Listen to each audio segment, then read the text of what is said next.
Comme une arène au cœur de Montauban, le stade de Sapiac a construit sa légende. Une histoire qui remonte au début des années 1900.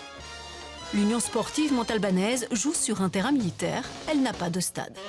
Les dirigeants du club achètent alors une ancienne carrière en forme de cuvette dans le quartier de Sapiac. Sur cette parcelle, on construit un terrain de rugby et une piste cyclable. Inauguré en 1908, le vélodrome accueille des courses de vélo et les premiers exploits de l'USM. Devant 6000 spectateurs massés dans les tribunes, les Verts et Blancs deviennent champions de France le 18 avril 1909. Au fil des générations de joueurs, la cuvette de Sapiac forge sa réputation, celle d'une place forte imprenable. Monsieur Bourgade, monsieur Barrière, comment allez-vous?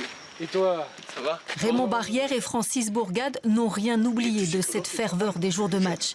Ceux de 1967, année historique où il décroche le bouclier de Brennus avec l'USM. Il est premier attaquant d'ailleurs derrière Den. Encore une attaque et c'est encore Longueur qui va marquer.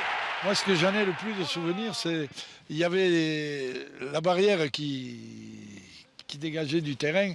Elle était en fer, quoi. C'était du fer, du lierre fer.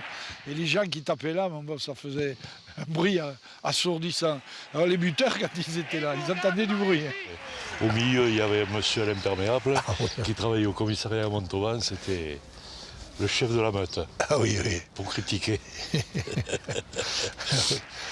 Et les équipes souffrent sur la pelouse de Sapiac. Humidité, brouillard, l'état du terrain impose un jeu rugueux et viril. C'était un terrain épouvantable, hein. Comme beaucoup en France d'ailleurs, il n'y avait pas que celui-là. Et Montauban avait la réputation du jeu d'avant dans la boue, le dribbling de l'époque. Voilà. Le dribbling de l'époque. Hein. On avait des crampons longs pour la boue. Et il fallait être courageux pour se coucher devant les dribblings. Et la cuvette sera plusieurs fois complètement inondée. En 1996, l'eau recouvre le stade et monte jusqu'aux barres transversales des poteaux. Sapiac, les pieds dans l'eau, Sapiac qui chavire de bonheur. Le stade en aura connu des grands moments. Écoutez, cette ambiance ici à Sapiac, c'était la fête, on vous l'avait promis, et la voici. Daniel Bory a tout vécu dans cette enceinte. Comme président de l'USM, mais aussi comme joueur, il se souvient d'un public omniprésent derrière son équipe.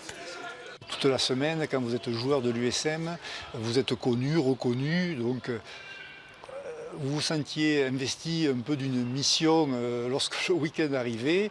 Et bien sûr, il fallait gagner parce que voilà, on était fiers et voilà, on voulait passer une bonne semaine. Aujourd'hui, Sapiac s'apprête à écrire une nouvelle page de son histoire.